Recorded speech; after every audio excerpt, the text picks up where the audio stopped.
le cannabis et sa légalisation. Donc, j'ai préparé une petite présentation. Tout d'abord, je vais m'attarder sur un peu la définition de 420, d'où ça vient, c'est quoi le concept et tout. Ensuite, je vais un peu parler du cannabis en tant que substance, c'est quoi ses effets, c'est quoi ses effets secondaires, ses avantages, ses inconvénients, etc. Ensuite, on va un peu s'attarder sur la légalisation et puis je vais finir avec une conclusion. Donc, tout d'abord, 420. Donc, quand on dit 420, je pense que vous savez tous que ce sont des manifestations qui ont lieu chaque année. Ça a commencé aux États-Unis avec des milliers d'Américains qui font des manifestations et des events pour la légalisation du cannabis. Donc, c'est une drogue qui est encore illégale elle est légale dans plusieurs states parce qu'elle est encore illégale dans plein de pays du monde et dans plein de states. Donc, aussi, avant de commencer, je voulais dire que ça, ce n'est pas une présentation qui est dans le but de vous convaincre que ce soit pour ou contre la légalisation du cannabis. C'est juste des faits scientifiques que j'ai pris et que j'ai mis dans un PowerPoint, donc ce n'est pas mon opinion personnelle. Donc, OK, je continue. Donc, en fait, c'est des événements, comme je vous l'ai dit, de milliers d'Américains qui se réunissent pour célébrer la légalisation de cette drogue. Donc, ils font des rallyes en général dans les States où c'est légal, donc Colorado, Californie, etc. Et c'est une fête qui devient de plus en plus commercialisée et de plus en plus commune. Donc, les gens ont tendance un peu à oublier le vrai but de cet événement. Donc, c'est juste, ils descendent pour la manifestation et tout, mais ça vient de là. Donc, pourquoi ça s'appelle 420? Donc, 420, il y a plusieurs théories qui sont à l'origine de cette appellation. Donc, j'ai mis les principales ici. Donc, à la base, la plus répandue, c'est que c'est un groupe d'étudiants californiens qui, au fait, employaient un code parce qu'ils fumaient tous les jours à 4h20 du cannabis dans leur chambre. Donc, ils disaient le 420 et ils partaient tous se réunir dans une chambre pour fumer du cannabis. Donc, c'est de là que ça vient, le 420. Donc, ils l'ont fait en date, le 4-20, ça fait le 20 avril. Ça, c'est une première théorie. Une deuxième théorie, c'est qu'ils disent que c'est le code pénal contre la drogue en Californie, mais ça n'a jamais été prouvé. Une troisième théorie, c'est au fait la plus ancienne. C'est la première fois qu'ils ont parlé de 420. C'est dans une petite histoire qui a été écrite en 1939 par H.P. Lovecraft et Sterling. Ça s'appelle The Walls of Eryx. C'est au fait le narrateur qui tous les jours à 4h20, il regardait sa montre et il avait une plante dans sa chambre qui était en forme, il la décrivent dans le livre, de la même forme qu'une feuille de cannabis, qui le rendait euphorique et trop content. Et donc, c'est de là qu'est venu aussi le 420. Donc, ça, c'était la première fois qu'on en avait entendu parler, c'était en 1939. Donc, maintenant, je vais vous parler un peu de cannabis. Donc, quand on parle de cannabis, il faut savoir de quoi c'est formé. Donc, le cannabis, c'est une plante acide.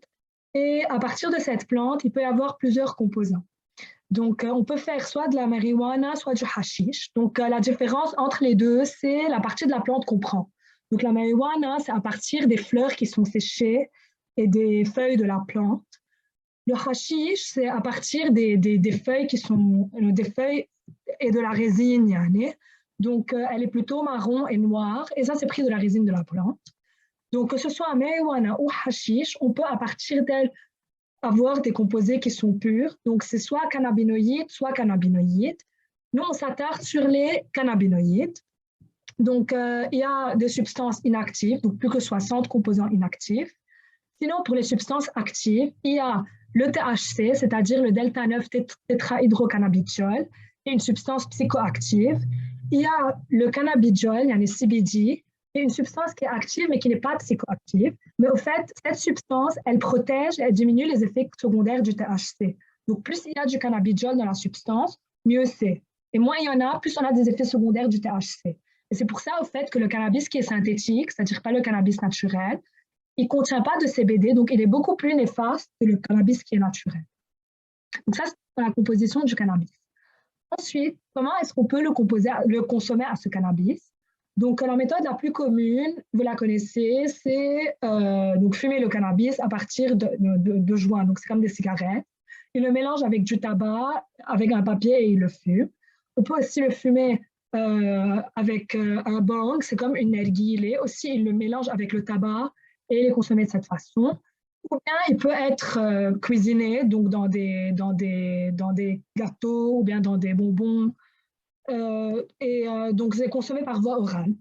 Et la caractéristique importante à connaître, c'est que le cannabis, au fait, il ne peut pas être consommé par voie intraveineuse comme l'héroïne ou autre, parce que le THC, c'est ce qui est le composant actif, ne peut pas être dissous dans l'eau. Donc ça, c'est un peu important parce que selon la méthode qu'on utilise pour le consommer, on aura différentes intensités et différents temps d'activité. Donc, au fait, pour toutes les drogues, non pas le cannabis parce qu'il ne peut pas être injecté, mais pour toutes les drogues, toujours l'injection, par exemple, c'est plus intense que la voie orale parce qu'il n'y a pas la perte qui vient de l'absorption intestinale. L'inhalation, par exemple, c'est toujours plus rapide que la voie orale parce que ça vient directement dans les voies respiratoires. Ça n'a pas besoin de passer par tout le système digestif. Donc, c'est de là que vient l'intérêt de connaître un peu les modes de consommation des drogues. Mais au fait, ce qui est intéressant sur le cannabis, c'est que le cannabis est très liposoluble, c'est-à-dire qu'il va être stocké dans le tissu adipeux, donc dans la graisse, et très lentement éliminé. Donc, ça prend beaucoup de temps pour qu'on s'en débarrasse dans notre corps. Donc, lorsqu'il y a une prise quotidienne, ça peut aller jusqu'à 2 mois de stockage dans le tissu adipeux.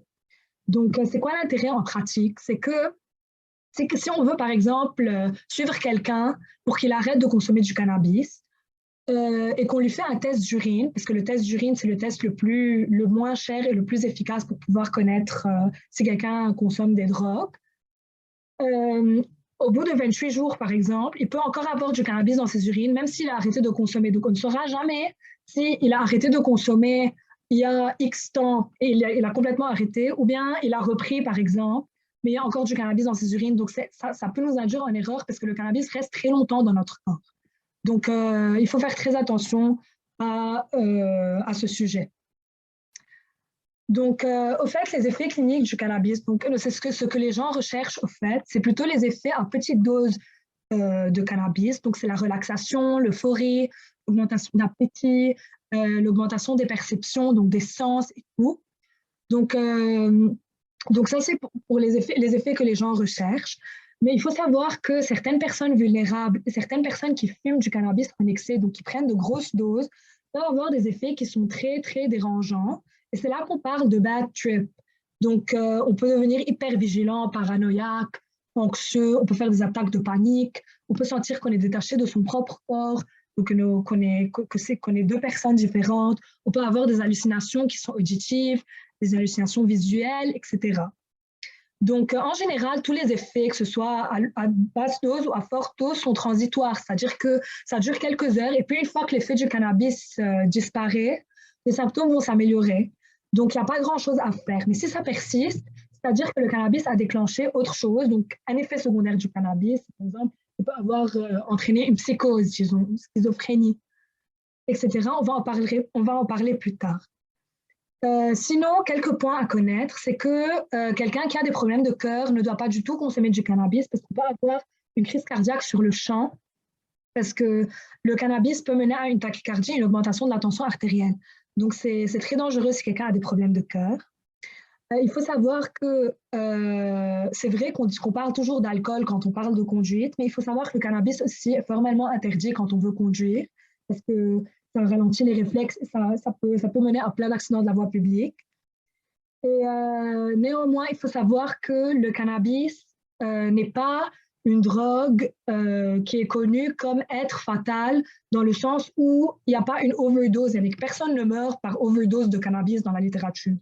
Donc, même si c'est une drogue qui a plein d'effets secondaires, il n'y a pas des gens qui sont morts d'une façon fatale à cause du cannabis. Donc maintenant, quand on parle d'intoxication au cannabis, c'est-à-dire quelqu'un qui vient de consommer la substance, une consommation récente de cannabis, en général va donner ces 4 signes. Donc c'est des conjonctifs qui sont injectés, c'est-à-dire les yeux rouges, c'est le plus cliché. Une augmentation de l'appétit, on l'a dit avant. Une bouche qui est sèche et une tachycardie. C'est pour ça, en tout cas, avant, vous avez dit que les personnes qui ont des problèmes de cœur ne peuvent pas consommer de cannabis. Il faut faire très attention à ça. Ces symptômes sont évidemment pas spécifiques. Donc, c'est pas si on voit ça que 100% la personne a consommé du cannabis. mais ça peut nous mettre la puce à l'oreille. Donc, le seul moyen de confirmer une consommation de cannabis, c'est justement de faire un test d'urine, comme je vous l'avais dit avant. Donc, pour le sevrage maintenant, c'est-à-dire les symptômes qu'on a une fois qu'on arrête la substance, il faut savoir que, contrairement à ce que plein de gens pensent, le cannabis, c'est une drogue qui a un sevrage, c'est-à-dire qu'il y a une addiction au cannabis. Mais c'est un sevrage qui est plutôt psychique, beaucoup plus que physique. Donc, comme vous le voyez ici, c'est plutôt des symptômes comme une irritabilité, un stress, une anxiété, des difficultés à dormir, par exemple, une perte de l'appétit, une agitation, un depressed mood. Mais quand même, il y a quand même certains symptômes physiques, mais qui sont beaucoup plus rares, comme des douleurs abdominales, des tremblements, des sueurs, etc. Donc, au fait, c'est à cause de ces symptômes de sevrage que la personne, pour ne pas les avoir, va recommencer à prendre la drogue. Donc ça, c'est au fait, c'est de là que vient l'addiction. C'est que la personne va continuer à consommer du cannabis justement pour ne pas avoir ces symptômes de sevrage. Donc maintenant, puisqu'on est dans le cadre de l'AMSA, on va parler un peu de cannabis et de santé mentale. Donc, ce que les parents demandent très souvent, c'est si leur enfant qui consomme du cannabis va finir par consommer des drogues plus fortes. Donc, si est-ce que le cannabis, c'est une drogue qui ouvre les portes vers la consommation de drogues qui sont beaucoup plus fortes. Donc, au fait, ça, c'est un mythe, au fait, parce qu'il n'y a rien qui montre que le cannabis en soi pousse la personne à consommer des drogues plus fortes. C'est au fait les facteurs psychosocioculturels qui ont poussé la personne à fumer du cannabis à la base, qui vont aussi la pousser à fumer d'autres drogues. Donc, ça ne vient pas du cannabis en tant que tel, ça vient des facteurs de l'environnement auquel la personne est exposée. Donc, il faut savoir que sur le point de la santé mentale, le cannabis peut induire la psychose et la schizophrénie, mais ce n'est pas chez tout le monde, c'est chez les personnes qui ont une certaine prédisposition génétique. Donc, ce sont des personnes qui sont vulnérables. Et en parallèle, si quelqu'un a déjà une psychose ou est déjà schizophrène, consommer le cannabis va exacerber les symptômes et prolonger la maladie. Donc il faut absolument éviter de consommer le cannabis dans ce cas. Donc, ce n'est pas un traitement du tout pour la schizophrénie et la psychose. Pour ce qui en est de la dépression et de l'anxiété, aussi, les gens en général, ils commencent à consommer du cannabis pour pouvoir remédier à leur anxiété, à leur dépression. Mais ça aussi, c'est un mythe parce que le cannabis, il soulage à court terme la dépression et l'anxiété. Mais à long terme, ça va se retourner sur le consommateur et ça va lui entraîner une plus grande anxiété et le rendre plus vulnérable à la dépression et mener à plus de tentations de suicide. Donc maintenant, ça c'était un peu la overview sur le cannabis et sur ses effets en fait. Maintenant, on va parler un peu de légalisation parce qu'on est dans le thème de 420. Donc maintenant, ce qui est intéressant ici, c'est que j'ai eu la chance d'assister à l'USJ à une conférence il y a 2 semaines. Donc c'était un débat. Il y avait 2 équipes, une pour, une contre la légalisation du cannabis. Donc, j'ai relevé les points principaux et je les ai mis dans la présentation pour que ce soit un peu objectif. Donc, je vais vous en parler maintenant. Donc, au fait, quand on parle d'arguments pour la légalisation du cannabis, il faut savoir que c'est en général le cannabis médical, pas le cannabis récréationnel. La différence entre les deux, c'est que le cannabis médical, il y a 10 fois moins de THC dedans que le cannabis récréationnel, donc beaucoup moins d'effets secondaires. Donc, dans le cas où cette consommation est contrôlée, on peut vraiment éviter une grande partie des effets secondaires. Et au contraire, ça peut avoir des effets bénéfiques. Donc, par exemple, ça peut diminuer les métastases du cancer du sein. Et quand on parle de cancer du sein, c'est une femme sur 8. Donc, ça a diminué aux États-Unis et ils ont fait, ça pourrait diminuer 500 000 morts dans le monde si on consomme du cannabis par métastase du cancer du sein. Ça diminue aussi la maladie d'Alzheimer par la diminution de formation de plaques bêta-amyloïdes. Ce sont des plaques qui se forment dans le cerveau et qui induisent la maladie d'Alzheimer. Donc, quand on consomme du cannabis, ça peut le diminuer. Le cannabis est principalement recherché parce qu'il diminue les douleurs chroniques, parce que consommer le cannabis va mener à la sécrétion d'endorphines. Donc, ça va diminuer la douleur chronique. D'ailleurs, ils ont mené une étude sur 30 patients en France. Ils ont montré que ces 30 patients, après avoir consommé du cannabis, ont pu remédier à leur douleur alors qu'ils avaient essayé avec une dizaine de substances avant le cannabis et ça n'avait pas marché. On peut prendre du cannabis aussi pour lutter contre la perte d'appétit. Donc également, il y a un médicament qui est commercialisé en France qui s'appelle le dronabidol. Donc c'est un médicament qui est prescrit pour limiter les effets anticancéreux, les effets des traitements anticancéreux, donc les vomissements et les nausées. Donc ça augmente l'appétit. Et ils ont aussi soulevé le point que le cannabis pourrait être un point très bénéfique pour l'économie. Donc, c'est une source de revenus puisqu'on pourrait l'exporter à l'étranger. Donc, une source de revenus surtout pour notre pays au Liban. Ensuite, les arguments contre, c'est que justement, dans le cadre du Liban, on est dans un pays où on n'a même pas de contrôle sur les prescriptions dans les pharmacies, les prescriptions des médicaments normaux.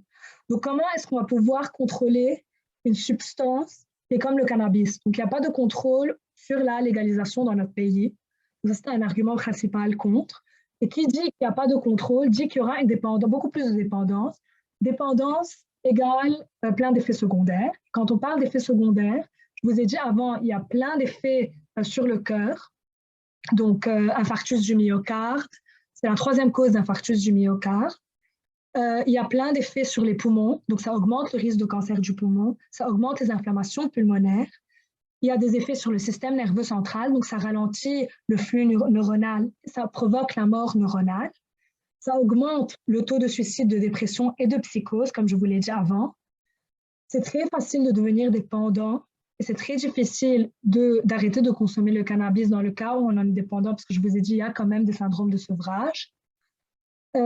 Ça provoque une anxiété à long terme. Aussi, je vous l'ai dit avant, c'est un cercle vicieux. Donc, la personne qui est anxieuse pense qu'en consommant du cannabis, elle va se sentir mieux. Donc, elle consomme du cannabis. Elle se sent mieux à court terme. L'effet disparaît. Elle redevient anxieuse. Elle reconsomme du cannabis. Donc, on rentre dans un cercle vicieux qui rend la personne dépendante. Et puis là, ils ont dit que c'était mauvais pour l'économie parce qu'ils ont fait une étude dans le Colorado qui a dit que pour chaque dollar qui a été gagné via la légalisation du cannabis, ils ont perdu 4,25 $ à cause des effets secondaires de la substance, entre hospitalisation et autres. Donc ça, c'était un peu la balance. Et au fait, c'est à chacun de décider quelle partie choisir. Et c'est pour ça, au fait, que j'ai trouvé que c'était intéressant de faire une petite survey. Donc, j'ai fait une Google Form que je vais envoyer maintenant dans le chat. 2 secondes. Donc, elle est là. J'ai fait une Google Form que je vais envoyer. Si vous voulez rentrer voter, qu'on voit un peu le pôle de viewers, ce qu'ils en pensent. Donc, là, je l'envoie.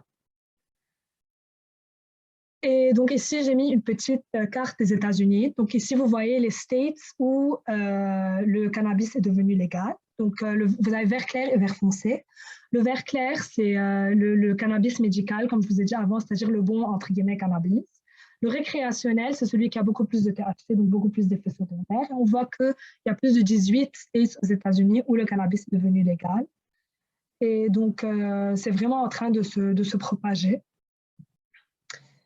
Et donc, pour finir, juste, je voulais que vous vous rappeliez qu'il y a plein de misconceptions en ce qui concerne le cannabis.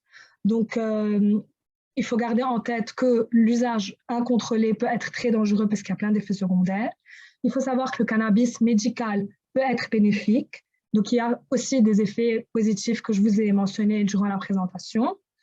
Dans le cas où il y aurait une légalisation, surtout dans notre pays, ça devrait être contrôlé et évidemment mis à bon escient dans le but d'améliorer l'économie du pays. Et il ne faut surtout pas sous-estimer les effets secondaires du cannabis. Merci beaucoup.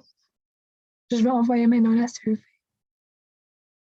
Si quelqu'un a des questions, n'hésitez pas.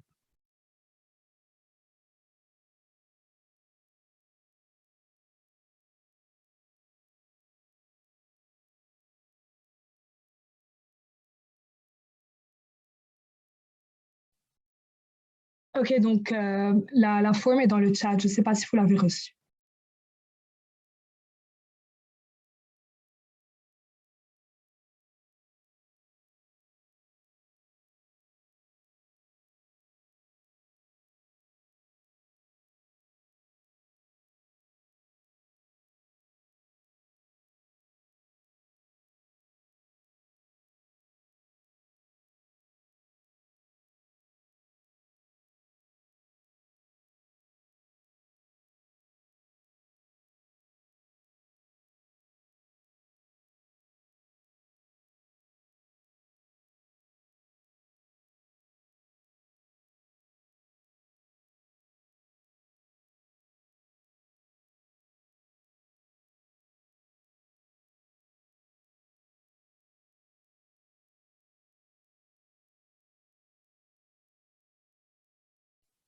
OK, donc on voit live les résultats.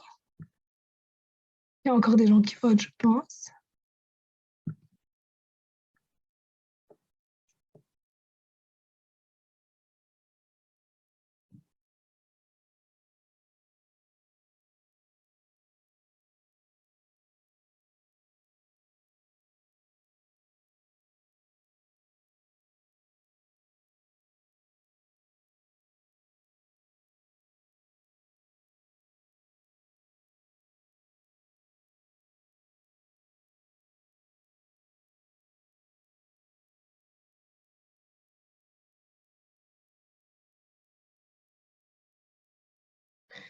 OK, donc si vous êtes intéressé de voir les résultats, on voit que pour le cannabis médical, expectedly, il y a beaucoup plus de personnes qui sont pour que contre. Sorry, il y a beaucoup plus de personnes qui sont pour que pour le cannabis récréationnel. Donc, donc voilà. Je vois que vous avez aimé la présentation. Merci à toutes les personnes qui ont pu se connecter. J'espère que c'était intéressant. Et voilà, bonne soirée. Merci beaucoup, bonne soirée. Merci beaucoup, c'était trop bien.